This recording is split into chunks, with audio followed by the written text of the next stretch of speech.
So, welcome to our podcast, Accidentally Actualized.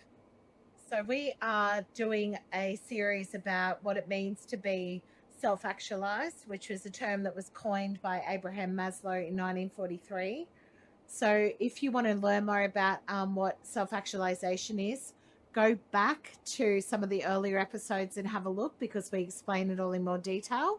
But essentially, we discovered that we are self actualized in the way that we live our life. Accidentally, we discovered this. So, we're running through 15 things that Maslow kind of termed as being an actualized individual. And so, we're up to, in this podcast today, we're up to number 6, which is autonomy, independence of culture and environment. We are indeed. Yes. So we are sharing examples of our own lives that kind of explain what these 15 points or these examples or characteristics of actualization Traits. mean. Traits is another word. Yeah. The So correct word. Matt can kick it off if he likes. Oh, all right. So, autonomy, independence, culture, and environment. Well, I think growing up where I did, it was very Catholic religious, that kind of thing. Most of the schools and most of the kids around went to those kind of schools. It's like a North Shore Sydney kind of thing. So I definitely didn't, or I wanted to be independent of that culture because it didn't align with me at all and made no sense at all. So I had a fair bit of pushback when I was very young, even so young that we did things like, the standard communion, and I didn't like doing that. I didn't understand that I'm eating some dude. Thought that's pretty weird, and I don't really want to do that. So were Seems like you cannibalism to me. did you participate at 12 in the whole process of No, I didn't. communion? When I was about 12, I think it's 12, you're confirmed. Confirmed. So the whole school does it. So the girls wear little virgin white dresses and the boys Sunday best kind of gear, and you're confirmed to the church. So you're becoming more of an adult in the church's eyes. Confirmed is a bit of a strong word too, Well, isn't it it? is. It is. And they acted like you were old enough to understand it all. So I had a fair few questions, and apparently you weren't allowed to ask questions. You were just supposed to line up, Faith. get some crap rubbed on your face or whatever.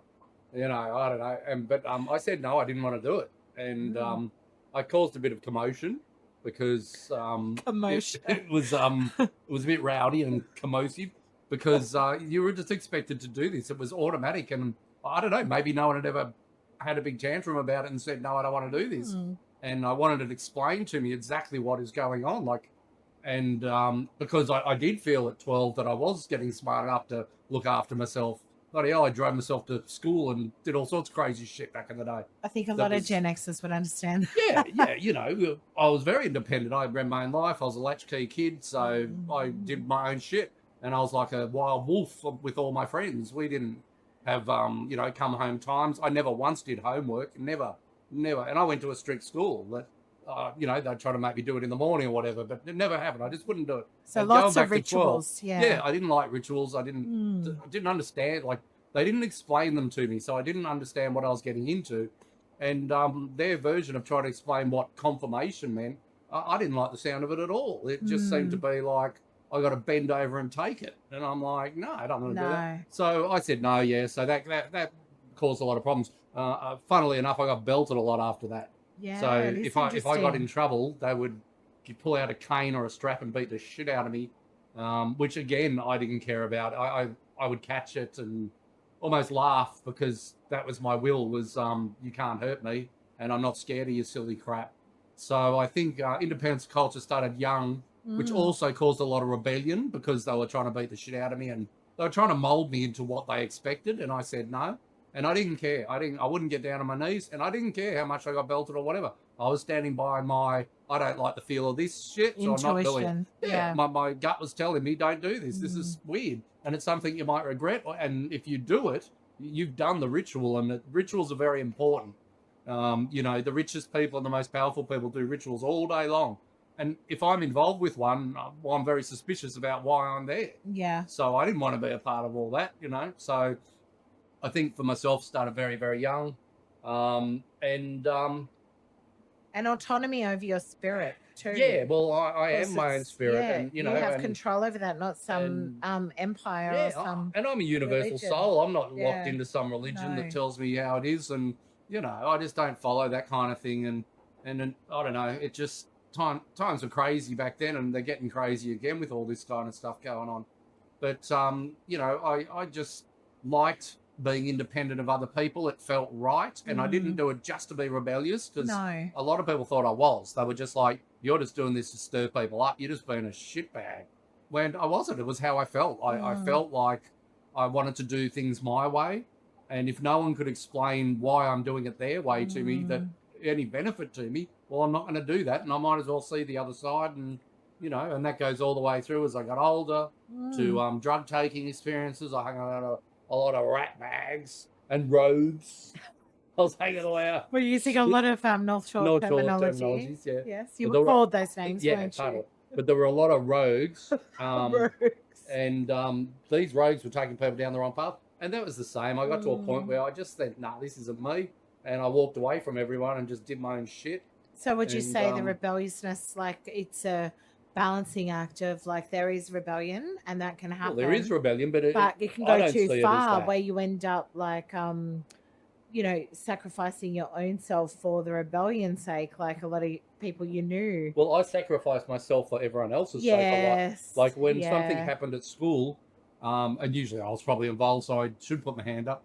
But I had total circumstances like that where the police were called to school for some drama. I won't go into what it is, but a massive drama going on, and I was in the middle of it all. And they were like, you know, everyone's staying back, and we're going to start belting people unless everyone tells me what's going on. And I was just like, I did it all. I did everything. Whether I did or didn't do everything didn't matter.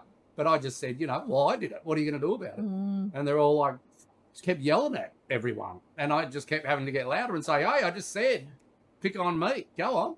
It was me. I'll take responsibility for all of it, all the shit. And I obviously wasn't doing all the shit. I was involved with some of the shit. And that blew people's brains inside and out. And they wouldn't stop yelling. And I found those situations quite weird where when you tell the truth, they can't hear you. And well, it wasn't all truth, but whatever, you know. But they So don't want to see that you admit it because they're used to people lying. they're used to people lying, so they don't Yeah. expect anyone to admit anything. And I did a lot of that when I was young. I would just tell the truth. If I got into trouble and, you know, with whoever, the police, I just told them the truth. Like if I was driving an unregistered car and it was full of drugs or whatever, I literally most of the time just told them everything, and they were blown away. And most of the time I'd just say, talk to your Sarge, and they'd get on the radio and talk to the boss back at the station, and they'd tell him, we just got this guy, he's got an unregistered car, he's got no insurance, he's got no rego, he's got nothing, and he's driving around like a hooligan. Like a hooligan.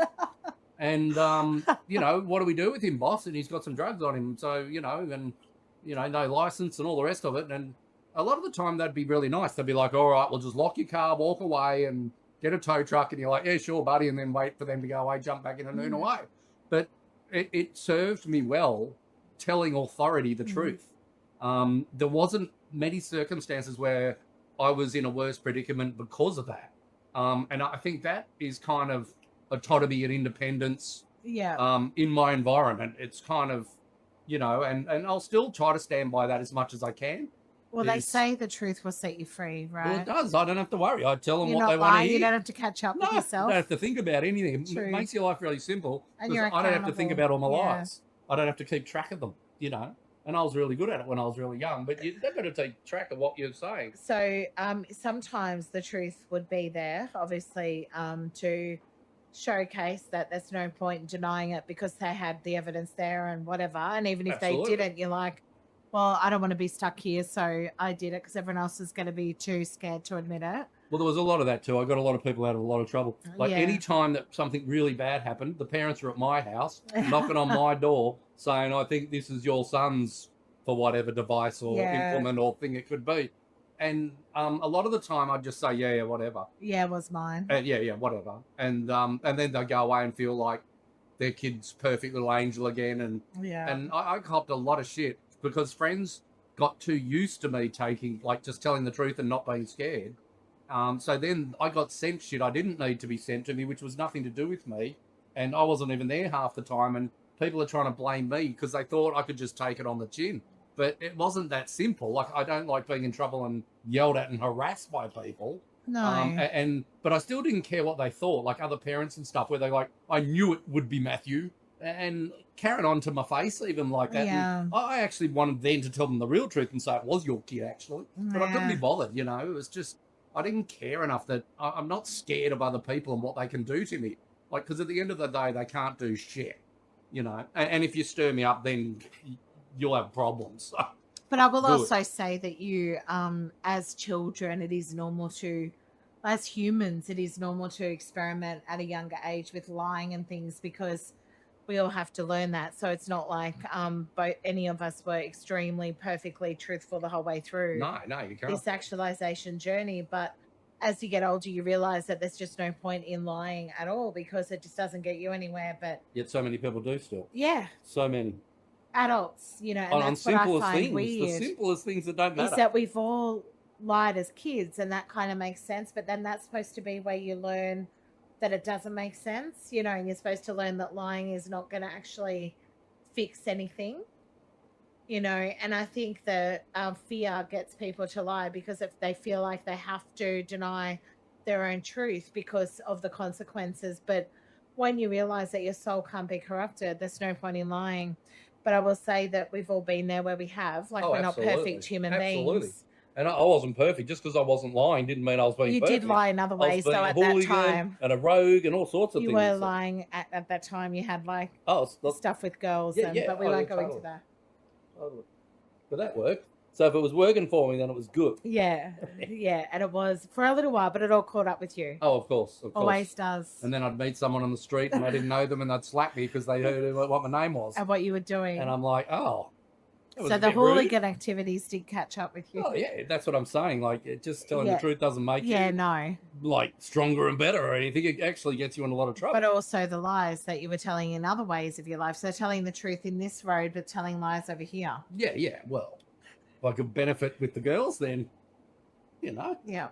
Have two going at once and tell the other one it's all okay. And Whatever. no one has to know. Well, I never officially said we were going out. So there were like things Okay, like that. anyway. We're just hanging out. All right. Variety Are we is the just spice hanging of out? life. Are we hanging out? We're just hanging out. Yeah. All right. We got a bit of paper, You though. made me get married. I made you get Makes it married. more difficult. I made you get married. Yeah, remember? Don't you have autonomy? Oh, well, I thought I did. Independence of your I environment? thought I did, but maybe I don't. You proposed to me. Well, I had to. What? Remember? What's this? Don't worry about all that. It's all Anyway. water under the bridge. I'm in the water. Uh-huh. So, yeah, well, autonomy is interesting because I think it's something you develop over time, but if you do have it innately in you as well, so that becomes a bit of a debate about the whole self-actualized thing is, are there people who maybe are going to struggle more with it than others to develop into self-actualization? Well, maybe a lot of people can't. I don't know. I wonder that because They I'm can't. like the nature versus nurture thing comes back up again. Is it innately in you to be more prone to become self-actualized? That's a question more than an answer. Maybe it's more environmental. Is it? I don't know. Okay, so I don't know. you and your siblings all grew up in a similar environment. Well, who was more likely to be actualized? Mate. That's right. And no But- one would have thunk it, would they? No, but they also, a lot of the traits we've been going through, they wouldn't fit them. They wouldn't. They like the bottom levels of the pyramid. Yeah, because it's the Money safety and showing and the off. three bottom levels Keeping tend up to with be the the ones. Joneses Yeah. and all that boring shit. And so that's the thing is with actualization, you ascend those to realize that, especially being born, as we've said in the beginning, in a Western country, it's all kind of the bottom three are kind of already done for Yeah, they're you. auto. And even if you fuck it all up, you get given free shit by everyone Yeah. else. It's almost hard to That starve is to death gonna- in this country. That is going to stop. Well, it will change soon enough. It's already we're in dystopia now. So, but at the time we were growing up, yes.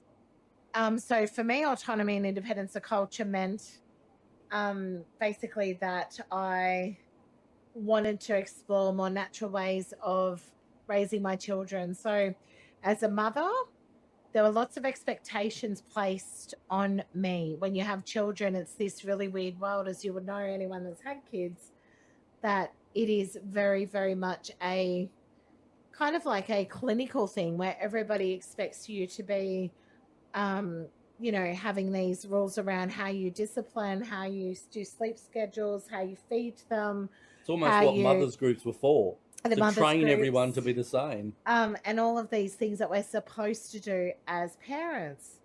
I felt when I gave birth to my first child, I was only young, I was only 24, but I felt this innate feeling of nature and connection to my child. So my nurturing, I wasn't sure if I was going to have this, but my nurturing was apparent when I gave birth to my son. And so for me, it started to become soon after that that I could do things the way that I felt naturally inclined to do that with him. We kind of connected together and I went with the flow with him. So if they needed milk, I would provide the milk. I'd breastfeed them if they needed warmth, if they were scared, if, you just kind of went with the flow. And I found that so much easier. I didn't have like bedtime routines and all of these kind of things. The routine kind of naturally flowed after they had their dinner. They started getting tired. They had their bath. They went to bed.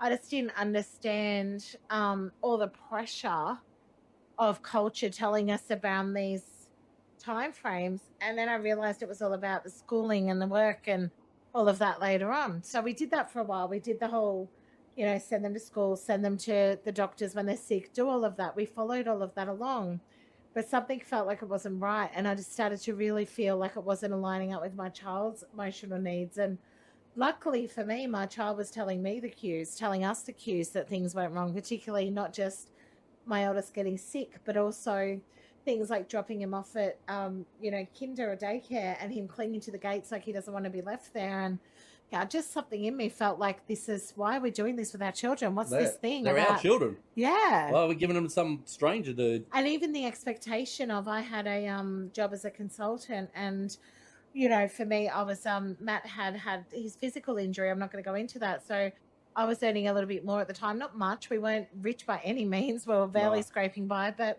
I was still the earner at the time, right? Yeah. At that time. There was times when that shifted all the way through our marriage years later, but at Yeah. that time. So that meant that my when I was pregnant with our first child, that it was instantly expected that I would go back to work and Matt would be home with her child. But once I gave birth, I realized, how's this child going to cope without his mum? Like, Yeah. Matt would be able to do it. No, I'm not saying he wouldn't, but it'd be very difficult without having breast milk and Totally. just that routine of bonding. A child needs that maternal kind of support. I don't know. I just felt that. Needs a mum. Yeah, and a dad too. But I really felt we needed both. More a mum when they're young. Yeah, when they're really little. I agree with that. We're seeing now the dad influence really as they're older boys, aren't we? Yeah, I matter more when they're older, keep them all in line. And very much so, especially with our boys, and our daughter too. She needs her dad. But yeah. the biggest thing was that. And so we decided we're going to do it. We're going to do it together. We're going to raise our children together. We're going to chuck in the job and we're going to start our own employment. We're going to start a business together. And that was so scary to all of our friends, family, everybody that knew us just went, oh my God, you guys are really crazy. You're supposed to just work and put them in daycare, and that's what you do. Yeah, everyone what are you guys doing? For us. They couldn't even imagine. I'm like, but this is how it was done for a million years. Yeah. But this is a new system factory, human factory you're all in. And we struggled. I'm not pretending it was easy. No, it wasn't easy. Financially, we struggled. We were renting and trying to run a business from nothing. But it worked in the most beautiful, natural, flowing way ever, didn't it? It did. And everything worked out. And then we kept seeing ways of controlling and managing our life and taking our energy back or our autonomy back. And that comes back to autonomy. Was why are we sending them into the school system? Why are we sending them to these places that they don't even want to be there? They hate it. No kid. I was like, everybody thought I loved school, but my home life was so, this sounds like I'm trauma dumping, I'm not, but my home life was so disorientated and so chaotic that school was like peace for me because it was a little bit quieter. Like it was so noisy and chaotic and stressful at home that I enjoyed being in an environment where I could sit quiet for a little while and have some peace. So it wasn't that I loved school, it was just that I didn't love home. Yeah. It was kind of scary. But our children love home, so we can't get rid of them. We don't want to get rid of them. Well, we're moving. We've said it before, and we will. We're going to buy some land and get out of here and leave the kids here. But when they're old, like Caden's 19, but give them a couple of years, when the youngest is... He's 12 in 2 days. Keeps reminding us. But autonomy is that we kept seeing ways that we could bring it back in and control our environment and have things the way we want to live it naturally. And so by the time we got to number 4, our fourth child has never been in the system. And what I see with him is all these quirks. He's definitely on the spectrum in some way. That does not bother us, not diagnosed, but he is able to be himself with no external pressure. He can spin around, he can speak in his monotone voice, but he's got so many talents, though, hasn't he? Yeah, he does. And he's so lovable and so caring, and he's just got this beautiful nature, and we just want him to be him. And so that's because he's never been systemized that he gets to be him. We got better and better with each one with that, and I think that happens with parents is that my eldest destroy the first few and force the first two. And then you I kind of get think it we a bit speak better to them later. openly about the journey, though, and how we didn't have an instruction book, and Right. how they got to at least live most of their childhood, as freely as possible. Yeah, absolutely, they were free. So, and it is that freedom, but within a framework of self-regulation where they actually have the structure around them with parents and a family and really good nutrition and things like that to be able to stop what they're doing out of respect, and they do, don't they? They do. Yeah, so a quick sum up of what we've been talking about, going through autonomy, independence, culture and environment. A lot of ours comes back to past and present. The importance of past, so you're better at the present. Most of our focus has been on our children because you want to, leave it better than when you turned up. And the main way to make it to have more of an impact on the world in a good way is to have good children, and not good children because you yelled at them, made them religious or whatever.